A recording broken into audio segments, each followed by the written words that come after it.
వందే మాత్రం. నేను మీ journalist Navata. Welcome to our voice. సరికొత్త చరిత్ర సృష్టిస్తోంది భారత్. స్వదేశీ గగన్ సిస్టంతో రన్వే పైకి దూసుకొచ్చింది కమర్షియల్ జెట్. భారతదేశం తన సొంత శాటిలైట్ నావిగేషన్ సిస్టమ్ గగన్ని ఉపయోగించి మొదటిసారిగా ఒక కమర్షియల్ విమానాన్ని విజయవంతంగా ల్యాండింగ్ చేసింది. రాజస్థాన్లోని ఉదయ్పూర్ విమానాశ్రయంలో ఇండిగోకు చెందిన ఎయిర్బస్ A320 విమానం ఈ చారిత్రాత్మక ప్రిసిజన్ ల్యాండింగ్ని పూర్తి చేసింది. అసలు ఏంటి ఈ గగన్ సిస్టమ్ అనుకుంటున్నారా? చెప్తాను వినండి. Gagan GPS aided Jio augmented navigation.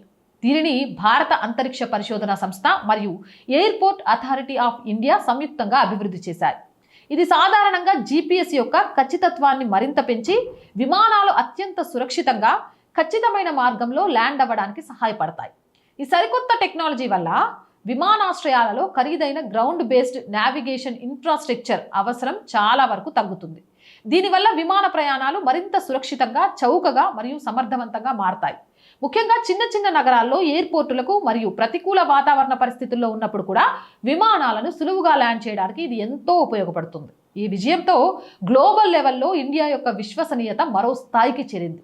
దేశంలో విమానయాన రంగాన్ని, ప్రాంతీయ కనెక్టివిటీని బలోపేతం చేయడంలో మరియు సాంకేతిక స్వావలంబన సాధించడంలో ఇది ఒక ప్రధాన ముందడుగు.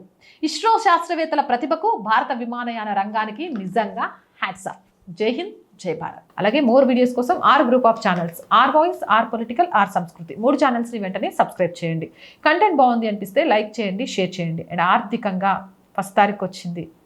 అండ్ శాలరీస్, రెంట్, ఇలా అనేక అవసరాలు ఉంటాయి. ఈ రోజు వరకు ఈ ఛానల్ సక్సెస్ఫుల్గా నడుస్తుంది అంటే మీ వల్లే.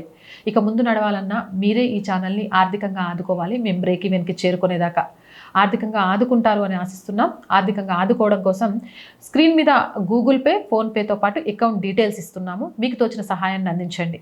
అలాగే వ్యాపార ప్రకటనల కోసం 8328 500 576 నెంబర్ని సంప్రదించండి. జై హింద్, జై భారత్.